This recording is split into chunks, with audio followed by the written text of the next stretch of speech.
Assalamualaikum warahmatullahi wabarakatuh. Selamat pagi pemirsa Sehat TV Peduli dimanapun saat ini Anda bisa menyaksikan siaran kami baik di TV Perjaringan ataupun di fanpage Facebook TV Peduli. Saya akan berikan satu seperti biasa kami menemani teman-teman semuanya ya untuk mendapatkan informasi terkini yang mana pada kali ini atau pada hari ini kita akan mengupas tema ini penting untuk menjadi kajian bersama dan diperhatikan juga, dan mudah-mudahan ini menjadi membuka cakrawala keilmuan kita bagaimana seputar merevitalisasi daerah aliran sungai di Kota Parepare, yang mana memang kita perlu tahu sendiri bahwa memang perlu ada koordinasi yang baik, pemahaman lebih lanjut karena adanya kemarin hal-hal yang tidak diinginkan. Bagaimana kita menyikapi hal tersebut dan bagaimana bentuk revitalisasi yang dimaksud? Nah, hadir di studio bersama Ika ada Bapak Profesor Dr. Andi Nudin MSc dari Universitas Muhammadiyah Parepare. Selamat pagi, Prof. Pagi.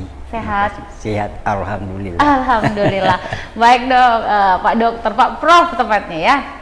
Tema kita ini menarik merevitalisasi sebenarnya. Kalau kita ini memang penting bagaimana ada integrasi dan sinergitas tentang pengelolaan daerah aliran sungai ini secara maksimal. Betul. Apalagi kejadian kemarin ya, ketika dua kali di akhir tahun dan di awal tahun. Tapi kita mau tahu dulu sebenarnya revitalisasi sungai itu apa sih, Prof? Silakan. Baik, terima kasih. Assalamualaikum warahmatullahi wabarakatuh. Salam. Terkait revitalisasi sungai dan revitalisasi daerah aliran sungai itu beda. Kalau revitalisasi sungai itu sasarannya ke aliran. Sementara kalau revitalisasi daerah aliran sungai itu sasarannya adalah ke wilayah daerah tangkapan hujan, di mana air hujan itu jatuh ditadak oleh bagian wilayah yang ada di antara aliran-aliran sungai, kemudian itu air terkumpul di permukaan dan dialirkan masuk ke sungai utama sampai ke laut. Jadi revitalisasi aliran sungai itu yang mau direvitalisasi itu yang mau dikelola, dibenahi adalah daerah alirannya. Sementara kalau revitalisasi aliran sungai itu seperti yang diisukan akhir-akhir ini, ada masyarakat yang minta tentang supaya aliran sungai itu dikeruk. Itu tujuannya supaya volumenya untuk menampung air hujan itu lebih besar. Nah itu, jadi ada perbedaan itu. Oke, baik. Nah, kita sekarang concern ke revitalisasi daerah aliran sungai untuk wilayah Kota Parepare. Seperti apa selanjutnya, Prof?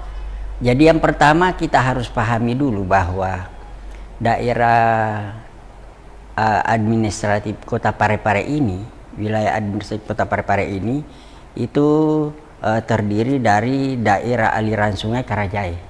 Tapi harus kita pahami bahwa daerah aliran sungai Karajaya itu wilayahnya bukan cuma di Parepare, tapi hulunya itu di Sidrap. Permasalahannya sekarang, kalau saya perhatikan di peta bahwa daerah aliran sungai Karajaya ini, Das Karajaya ini lebih banyak wilayahnya yang ada di Sidrap. Sehingga kalau misalnya masyarakat mengatakan bahwa ada banjir kiriman, itu wajar. Memang harus itu akan ada banjir kiriman, karena bisa saja kalau misalnya di Parepare tidak hujan tapi di daerah Sidrap itu hujannya lebih deras, maka dampaknya ke Parepare karena air akan mengalir dari tempat yang lebih tinggi ke tempat yang lebih rendah, atau ya memang muara sungai Karajaya itu di Parepare. Oke, baik. Jadi memang sebenarnya lebih bukan isu mungkin, tapi memang kenyataannya karena kita sudah menerima dampak. Bukan isu, memang sudah kenyataan seperti itu. Oke. Nah, ini kalau berbicara tentang revitalisasi akan dilakukan, mengingat kemarin seperti yang saya utarakan di awal ke Prof bahwa kita sudah mendapatkan imbas daripada itu di akhir tahun kemarin dan di awal tahun ini beberapa pekan yang lalu.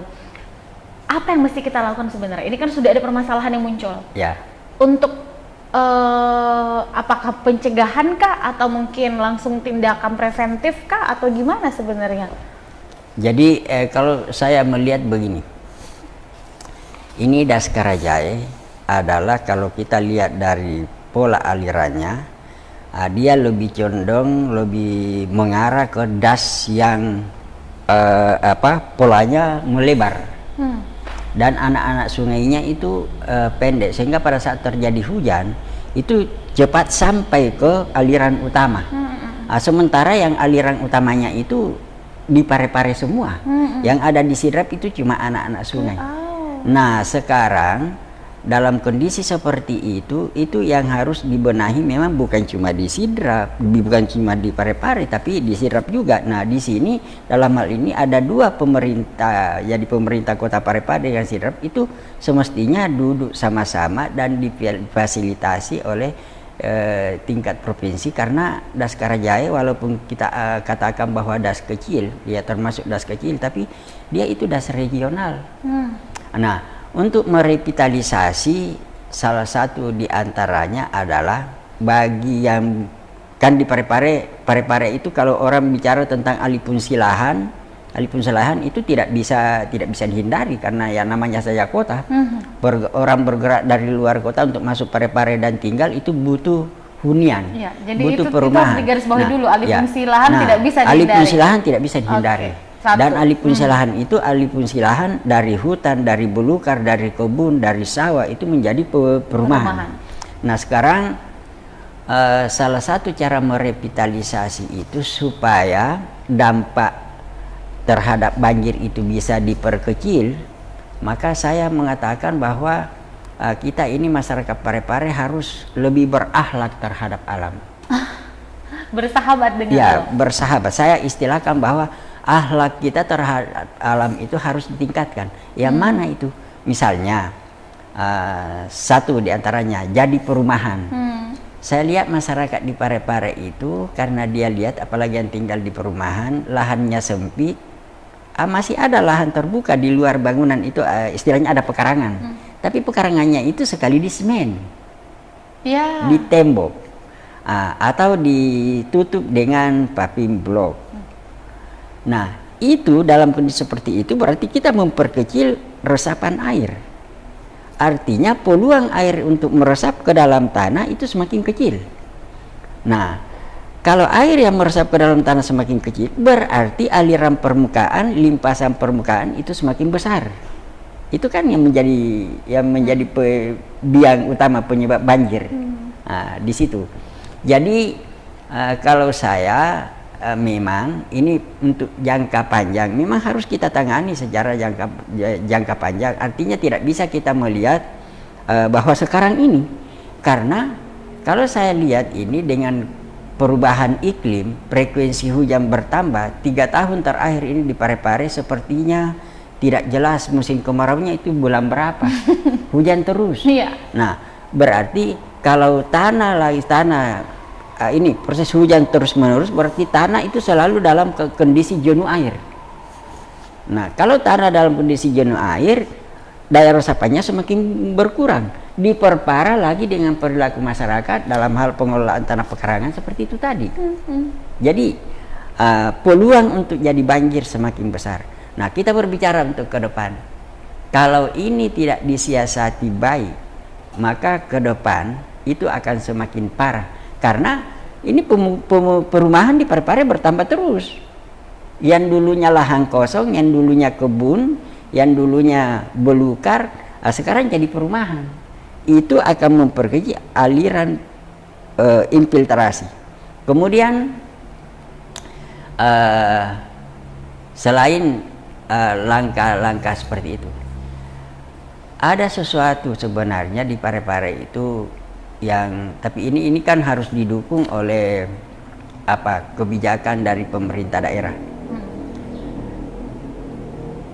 Ibaratnya kalau setiap rumah membuat sumur resapan 1 kubik saja, jadi setiap terjadi hujan resapan itu harus terisi. Jadi air dari pelimbahan itu seharusnya dialirkan masuk di situ, di sumur resapan tadi.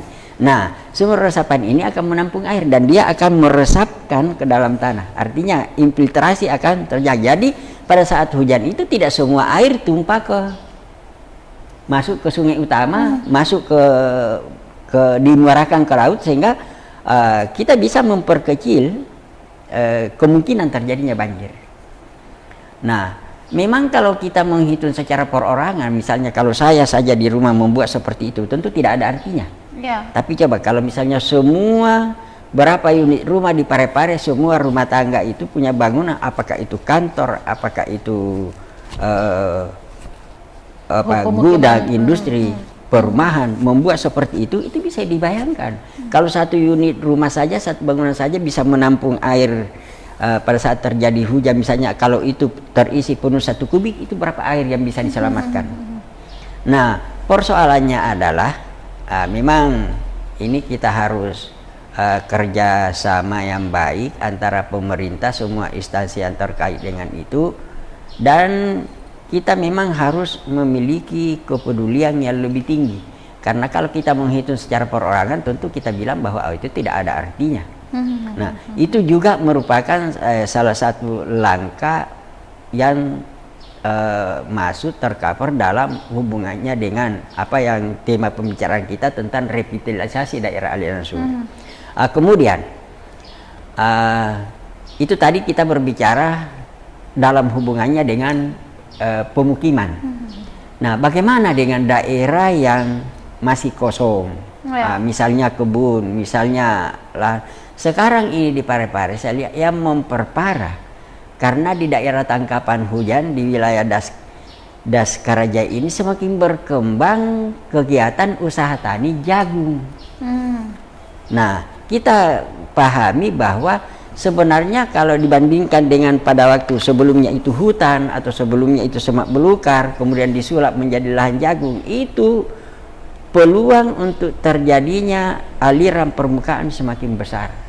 Karena di bawah jagung itu dibuat lebih neces dibandingkan dengan pada saat lahan itu merupakan hutan atau semak belukar. Jadi, nah, air akan lulus dalam kondisi jenuh seperti tadi, bahwa ini kan terjadi perubahan iklim sebenarnya, perubahan musim. Yang mana dulu jelas sekali Parepare musim kemaraunya, musim hujannya sedikit, musim kemaraunya panjang. Sekarang ini justru musim hujannya yang panjang. Saya perhatikan 3 tahun terakhir ini frekuensi hujan luar biasa. Jadi kalau saya di rumah, saya perhatikan itu gunung di sebelah yang perbatasan, punggungan perbatasan antara batas das sungai, das Karajai dan perbatasan Parepare Sidrap. Itu kan dulu kalau bulan Agustus itu beberapa bulan sudah kelihatan coklat karena rumputnya mati. Sekarang hijau terus. Yang coklat adalah kebun jagung yang kelihatan agak-agak kekuningan, coklat kebun jagung karena sesudah dipanen mati daun jagung itu. Itu kelihatan. Tapi nampak sekali, ini sebenarnya yang menjadi pemicu ini. Jadi semakin maraknya ini usaha tani jagung, menjadi pemicu di Parepare sehingga frekuensinya banjir itu semakin. Coba kita ingat bulan November itu banjir. Nah, akhir Januari banjir lagi. Nah, jadi saya kira dalam hal revitalisasi aliran daerah aliran sungai ini itu perlu diperhatikan itu. Nah, saya pikir itu juga memang untuk kepentingan masyarakat, tapi maksud saya kan ada cara lain. Artinya disesuaikan dengan kondisi lingkungan kita. Parepare ini sebagai pemukiman dan pemukimannya adalah pemukiman tipe kota. Itu kita harus mencari, misalnya selain jagung itu kan ada misalnya jenis tanaman yang harus dikembangkan, jenis tanaman keras, yang mana tanaman itu tetap berfungsi lindung untuk melindungi, artinya meningkatkan infiltrasi dan mengurangi aliran permukaan sehingga banjir bisa teratasi. Baik, ya. Ini memang menjadi sebuah sorotan publik karena memang harga jagung yang mencengangkan. Iya, betul. Ini kemarin kalau semoga saya tidak salah ya, karena saya baca kurang lebih bisa 40 juta per hektarnya gitu ya. Itu memang ini angka yang fantastis sehingga ramai-ramai orang menyulap lahannya untuk menjadi budidaya jagung. Nah, seperti itu, Prof. Baik. Tapi kan tadi sudah dijelaskan bahwa memang ini sebenarnya PR dari kita semua juga. Jadi jangan menyerahkan sepenuhnya kepada pemerintah, tapi ini memang bagaimana kesadaran. Tadi ada solusi yang bisa dilakukan. Tadi sarannya Pak Pro bahwa kita bisa membuat tadi sumur resapan air, Prof ya.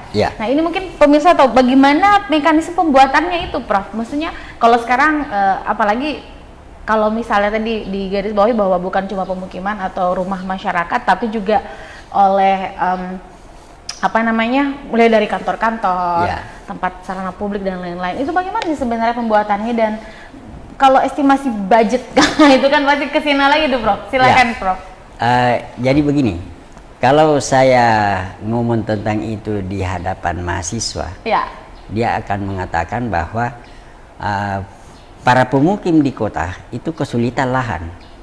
Jadi apalagi misalnya bangunan yang memang dari dulu sudah ada, bagaimana lagi caranya?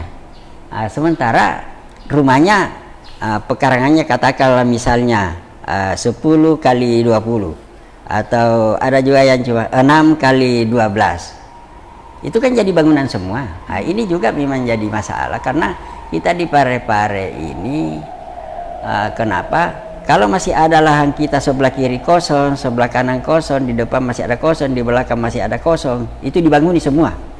Karena kita pikirkan semua, kalau keluarga kita dari kampung datang, di mana dia mau nginap. Nah, permasalahan lahan. Tapi begini, sumur resapan itu saya kira kalau memang di situ ada kemauan, ada komitmen antara pemerintah dengan masyarakat, itu tadi tidak jadi masalah. Karena kan bisa misalnya di pekarangan ada kosong, ya dibangun di situ. Atau sudah semua tertutup bangunan, bisa di garasi, dibawa garasi itu. Karena begini, sumur resapan itu sebenarnya mau dibuat, didesain sama dengan kalau membuat septic tank. Hanya persoalannya septic tank itu kadang-kadang tidak ada airnya. Nah, kalau ini di sumur resapan ini kan air hujan yang jatuh dari pelimbahan harus disambung dengan pipa masuk di situ. Jadi dari situ baru diberi saluran pembuangan ke selokan. Supaya pada saat penuh baru terbuang. Tapi kalau misalnya volumenya 1 kubik, maka itu akan berisi terus air 1 kubik. Sudah itu meresap, hujan terisi lagi. Jadi kita ini mau membantu sebenarnya infiltrasi. Nah, itu dibangun di mana? Bisa juga di ruang tamu, di bawahnya itu kan, di atasnya kan ditutup. Seperti saya kira banyak penghuni rumah yang septic tanknya itu sudah ada di dalam bangunan rumahnya.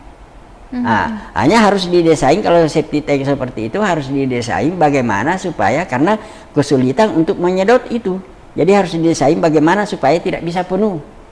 Nah itu kan lain lagi. Sekarang ini yang sumur resapan itu bisa dibangun di dalam rumah di mana saja. Misalnya ya bangunan yang sudah jadi, masih ada pekarangannya tersisa, itu sekitar berapa meter.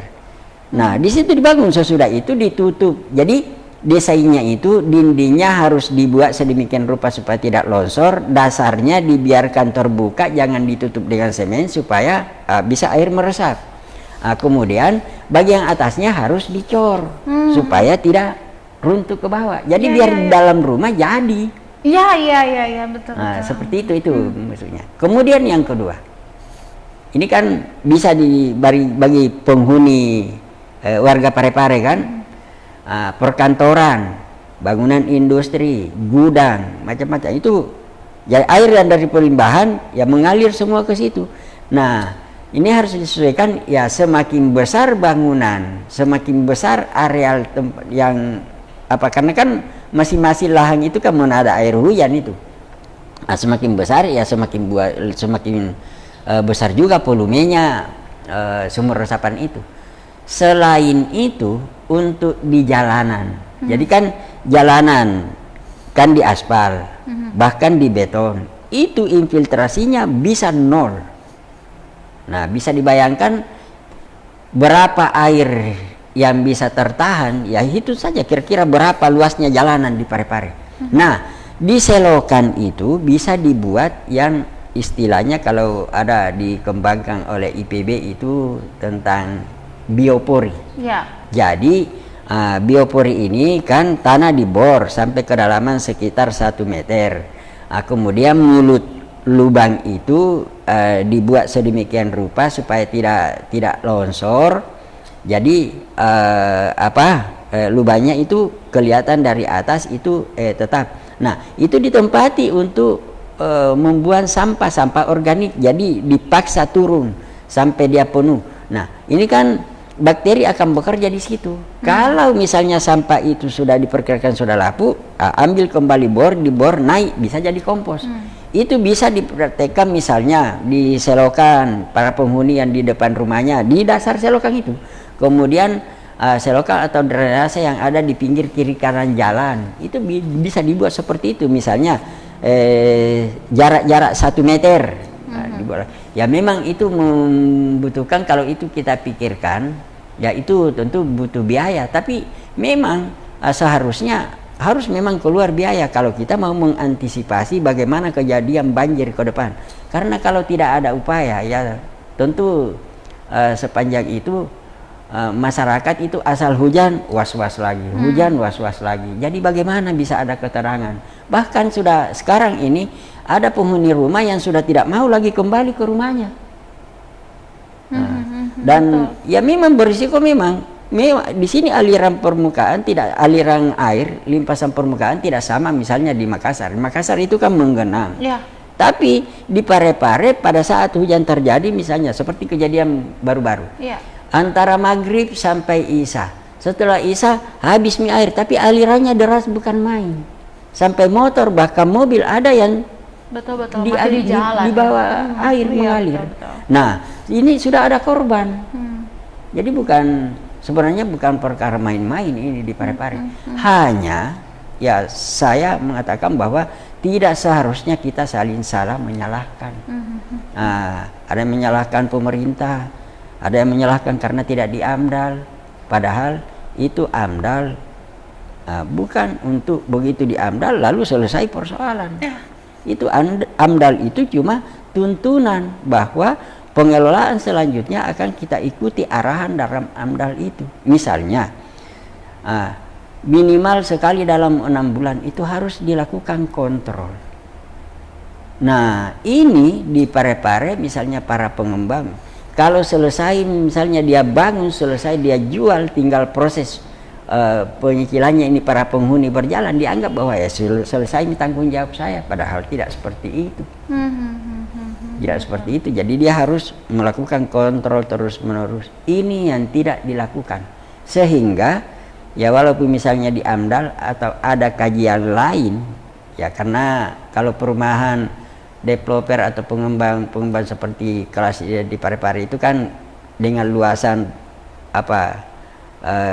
bangunan yang dia mau buat kan tidak kena wajib AMDAL, tapi ada kajian lain di bawah AMDAL, dan itu pun walaupun dilakukan kalau tidak dijadikan acuan untuk bagaimana pengelolaan selanjutnya, itu juga tidak akan ada gunanya. Ya, saya kira itu kalau saya punya anggapan seperti itu. Bukan AMDAL itu bukan satu-satunya jalan, atau kalau sudah di AMDAL atau ada kajian lain di bawah AMDAL itu, dulu istilahnya UKL, UPL. Sekarang ini saya tidak tahu apa lagi istilahnya. Itu walaupun dibuat itu kalau tidak dijadikan acuan, hanya menjadi syarat administrasi untuk bisa berjalan tidaknya proyek, saya kira itu tidak akan ada gunanya. Oke, baik. Ini Prof izin, ini ada masukan dari pemirsa kita di rumah. Bagaimana kalau seumpama kita membuat seperti di Jatiluhur ada waduk? Ya, seperti apa itu Prof? Bagi silanya, bagaimana kalau ada waduk gitu di sana? Boleh. Oke, bisa. Bagaimana itu? Bisa memang dibuat seperti itu. Persoalannya adalah yang pertama kan lahan. Ya harus dilakukan pembebasan lahan dulu. Kemudian waduk itu hanya berfungsi untuk pertama memperpendek panjang aliran. Jadi yang dari hulu sana ditampung dulu di situ. Nah, kalau misalnya dibuat seperti itu, memang itu akan bisa mengatasi banjir. Jadi itu juga salah satu waduk, salah satu jalan langkah untuk atau yang masuk dalam bagian merevitalisasi daerah aliran sungai. Hanya di waduk itu ya harus hati-hati juga, karena itu kan air akan tertampung. Nah, seperti yang sering diisukan di Makassar, katanya kalau waduk bilik-bilik itu sampai bobol, maka seluruh wilayah Makassar akan terendam air. Jadi memang itu ada, kan sebenarnya fungsinya waduk itu sama saja dengan sumur resapan itu, hanya itu dibuat dalam jumlah besar, dan itu yang melakukan itu adalah pihak pemerintah. Kalau ini yang sumur resapan ini karena Pare-Pare itu kan bisa menjadi tanggung jawab oleh masing-masing penghuni. Tapi bagaimana bisa jalan itu ya harus memang diatur, artinya ada kebijakan, ada aturan dari pemerintah supaya betul-betul semua penghuni disiplin tentang itu. Jadi betul waduk itu bisa merupakan salah satu cara, karena air yang dari hulu seperti saya katakan tadi bahwa Daskarajaya ini kan hulunya di Sidra. Jadi air itu supaya tidak sampai ke Pare-Pare dalam waktu sekejap, karena kan begini, ini di banjir di Pare-Pare ini dasnya itu kan masuk das kecil, hujan yang ada di hulu itu cepat sampai ke aliran utama. Jadi kalau misalnya ada waduk misalnya di bagian hulu sana ditampung dulu, itu kan akan tertahan di situ, kecuali waduk itu misalnya dibuat tidak memperhitungkan jumlah air yang akan tertampung. Tapi kalau itu diperhitungkan artinya seimbang, maka air itu akan keluar sedikit-sedikit. Ini persoalannya banjir kan, air hujan itu bersamaan datang untuk mengalir ke situ, misalnya di Tegal. Nah, itu. Jadi tempat air mengalir yang sempit, misalnya di aliran yang sempit pada jembatan misalnya, dia meluas sampai di atasnya jembatan. Nah, ini yang mau di-manage ini, bagaimana supaya air tetap mengalir, karena tidak bisa dihambat itu air, pasti mengalir ke tempat yang lebih rendah. Tapi mengalirnya itu sedikit-sedikit teratur sesuai dengan kapasitas tempatnya mengalir. Jadi memang waduk bisa menjadi salah satu solusi. Bisa menjadi salah satu cara untuk mengatasi, dan itu bagian dari kalau kita berbicara tentang revitalisasi daerah aliran sungai. Oke, ya. Jadi memang salah satu, sekarang kita sudah dapat center point daripada apa yang bisa daripada tema kita revitalisasi daerah aliran sungai di Kota Pare-Pare. Waduk memang menjadi salah satu yang memang menjadi tren isu akhir-akhir ini. Bisakah, boleh, katanya memungkinkan, cuman tadi persoalan lahan ya, dibangunnya di mana. Kalau waduk itu memang kapasitas besar, kalau seperti Jatiluhur, wow, itu luas banget ya kalau di sana. Tapi kan ada waduk-waduk lain gitu kan yang juga volumenya memang tidak sebesar di Jatiluhur gitu. Tapi kalau memang kita sudah nawaitu bisa seperti itu dan memang menjadi solusi itu, insya Allah bisa dilaksanakan. Tapi tentu berproses dan bertahap ya, Prof, ya pasti. Dan kita butuh tenaga-tenaga ahli sama seperti Pak Prof, mungkin nanti bisa ambil bagian untuk memberikan bagaimana sih dari sisi keilmuan dalam pembuatan waduk itu tadi. Saudara, kita jeda dulu, jangan kemana-mana. Masih ada Ika dan juga Pak Profesor Dr. Adi Nurdin MFI di TV Peduli.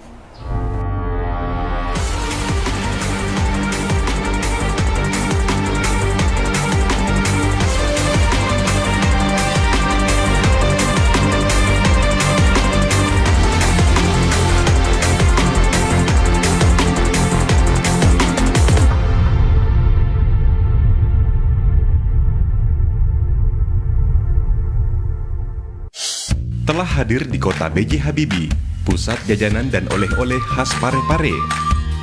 Dapatkan aneka jajanan, aksesoris yang unik, souvenir, serta berbagai busana menarik yang didesain langsung oleh Ibu Haja Erna Rashid Taufan. Bagi Anda yang berkunjung ke kota Pare-Pare, kurang lengkap rasanya jika Anda belum berkunjung ke pusat jajanan oleh-oleh khas Pare-Pare. Semua tersedia di Balai Ainun Habibie.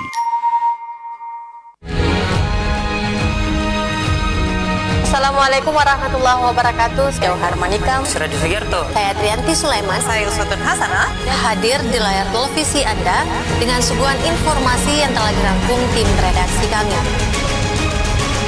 Kita mulai news update selengkap. Peduli FM. Pendengar, Mari kenalan lebih dekat dengan kami. Klik tombol like di Facebook fanpage Radio Peduli 96,9 FM dan live streaming di rpp.pareparekota.go.id atau dengarkan kita juga melalui aplikasi RDio. Download aplikasinya di Play Store secara gratis. On your radio, on your mobile, and online. Your number one hit music station. 96.9 Radio Peduli FM.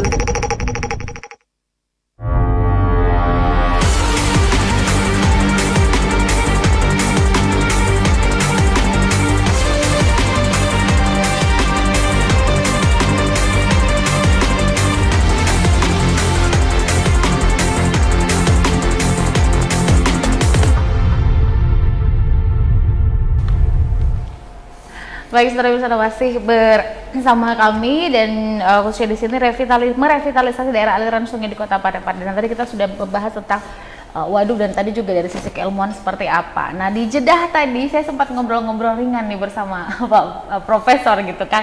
Kalau seumpama benar-benar waduk ini akan dilaksanakan, hanya suggestion saja gitu ya, saran sebenarnya diposisikan di mana kira-kira Prof? Jadi ulang lagi nanti obrolan kita yang sempat terputus, silakan. Jadi yang tepat itu kalau tujuan waduk itu untuk meminimalisir banjir atau untuk mencegah banjir, berarti dia harus diposisikan di mana air yang dari daerah tangkapan hujan Daskarajaya itu bisa melalui itu semua waduk itu. Karena kalau misalnya hanya sebagian saja, berarti sebagian aliran air yang bisa diatasi. Misalnya Sungai Jawi-Jawi itu kan sebenarnya ada Sungai Karajaya tapi ketemunya di bagian hilir sana. Jadi itu kalau misalnya waduk itu dibangun pada area di mana daerah tangkapan hujannya Jawi-Jawi cuma itu saja yang tertampung, berarti yang satunya itu bebas. Nah, sekarang ini yang harus dipikirkan kan area para pemukim itu ada kan di bagian hilir.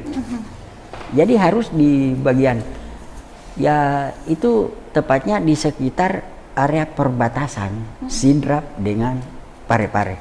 Nah, di situ masalahnya memang karena seperti yang saya katakan bahwa ini Daskarajaya ini kan walaupun kecil dia kan masuk dasar regional. Dua pemerintah daerah wilayahnya itu mengcover dua daerah, Kota Parepare dengan Sidrap. Jadi ini harus memang perlu duduk sama-sama memikirkan itu. Nah, sekarang ini kan dalam otonomi daerah kadang-kadang kan membuat perencanaan sesuai dengan kepentingan daerahnya. Sidrap, misalnya Sidrap, ya saya mau jagung. Ini kebutuhan jagung ini belum bisa kita penuhi. Parepare, ya tapi kalau jagung di situ ya imbasnya ke kami di Parepare. Jadi harus diposisikan, jadi harus ada memang studi pendahuluan, studi tentang kelayakan di mana posisinya yang bisa kira-kira kalau waduk itu berfungsi, maka semua air yang mengalir yang mau lewat di aliran Sungai Karajaya ini yang mengarah ke pemukiman itu bisa tertampung supaya ya bisa waduk itu bisa sesuai dengan fungsinya untuk meredam kejadian banjir. Seperti itu. Yang pasti bahwa situasi ini ada beberapa poin yang ingin saya garis bawahi, bahwa situasi ini bukanlah waktu yang tepat untuk saling menyalahkan, melainkan bagaimana kita masing-masing untuk saling mencari solusi, duduk bersama, ya, dan betul. memang banyak sebenarnya solusi yang bisa dilakukan gitu. Ada beberapa alternatif seperti pembuatan waduk tadi Pak Ya, Prof ya. betul. Ada juga seperti ada sistem yang Ya, biopori juga ya, bisa, biopori, sumur resapan, banyak sebetulnya bisa kita lakukan. Yang penting di sini adalah hal itu dan dititik beratkan kepada pemerintah, tetapi kita masyarakat yang merasa aware dan ikut ambil bagian untuk melibatkan diri bahwa ini bisa dilakukan gitu kan. Jadi yang pasti dan banjir ini sendiri bukan cuma di Parepare, hampir semua wilayah di tanah air, di beberapa daerah juga lain. Kemarin juga Makassar luar biasa ya. Betul. Luar biasa juga. Dan ini menjadi PR kita sama-sama yang ingin saya ambil dari semua pembicaraan kita pada kesempatan ini adalah bagaimana kita berakhlak dengan alam. Prof, sepakat Prof ya? Ya, betul. Kata Bang Ebit ya, Ebit GAD bahwa bersahabat dengan alam. Mungkin Tuhan mulai bosan gitu ngeliat kita kayak gimana akhirnya diturunkan. Seperti itu. Terakhir Prof ingin disampaikan kepada seluruh masyarakat supaya mungkin paling tidak kita sama-sama mawas diri nih dengan iklim yang sudah tidak menentu, kemudian lagi banjir yang bisa saja hadir kapan. Tapi saya sih berharap ini terakhir kemarin. Saya harap sih begitu ya. Tapi dari sisi keilmuan silakan Bapak Profesor. Jadi saya kira begini, menyikapi banjir di Parepare,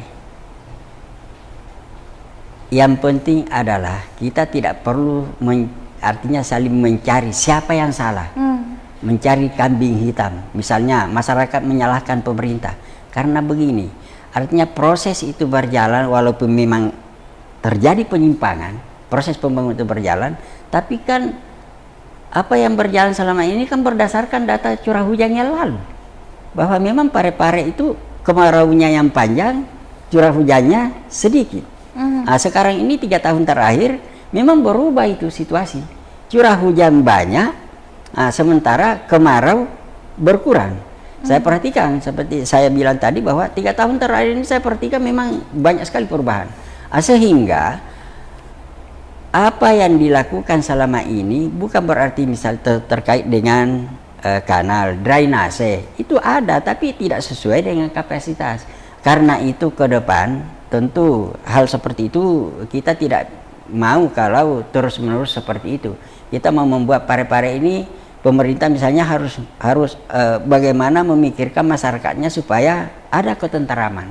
Tidak setiap hujan was-was lagi, wah banjir lagi. Nah, karena itu jadi ke depan memang harus lebih ditingkatkan itu. Jadi para pengembang katakanlah seperti itu drainase harus diperhatikan, artinya diperhitungkan bahwa ini jumlah air yang mau mengalir lebih banyak.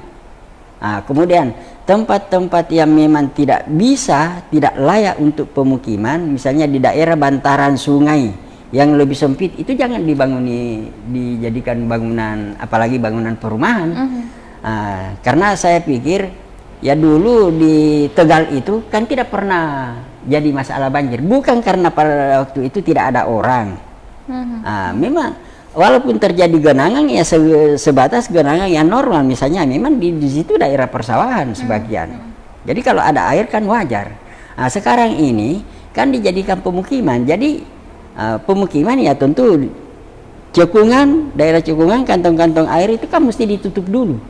Nah, itu yang seharusnya ke depan menjadi bahan pertimbangan. Tapi itu tidak akan mungkin terjadi kalau komitmen kita antara pemerintah, semua instansi yang terkait dengan itu tidak satu visi. Nah, disitulah perlunya. Jadi kalau kita berbicara lagi terkait dengan kelembagaan dalam pengelolaan DAS, itu tidak bisa kita ini tanggung jawabnya saja Dinas PU, ini tanggung jawabnya Dinas Lingkungan. Semua harus bertanggung jawab. Itu yang saya masukkan tadi, bahwa masyarakat Parepare harus lebih berakhlak terhadap alam. Lebih berakhlak kepada alam. Terima kasih Bapak Profesor Dr. Adinudin MSI ya. Ini komplit sekali bagaimana kita pendekatan secara keilmuan, bagaimana kita dari sisi sosial, kemudian juga yang paling utama adalah dari sisi religius. Seperti itu, karena emang semuanya dari kita juga sih, bagaimana caranya, gimana alam nggak marah orang kita menganiaya situasinya. Betul. Gitu, di degradasi lah, kemudian reklamasi lah dan lain-lain. Jadi mau nggak mau sama juga dengan binatang-binatang yang kemudian kok turun ke jalan, bukan mereka turun ke jalan, rumahnya mereka yang dibikin jalan. Nah kan kayak gitu Pak Bro ya. Oke baik, terima kasih sekali lagi. Saya senang sekali hari ini, saya seperti kayak ikut kuliah umum ya. Jadi kayak ada tambah ilmu dengan Maha Guru terpelajar sudah hadir bersama kita. Insya Allah di kesempatan lain Pak Profesor berkenan hadir lagi sama kita, bikin kita semuanya menjadi masyarakat yang cerdas, lebih aware, down to earth begitu. Dan semoga apa yang sudah disampaikan Pak Profesor bermanfaat bagi kita semua. Saya pamit. Wassalamualaikum warahmatullahi wabarakatuh. Sampai jumpa. Ya, terima kasih.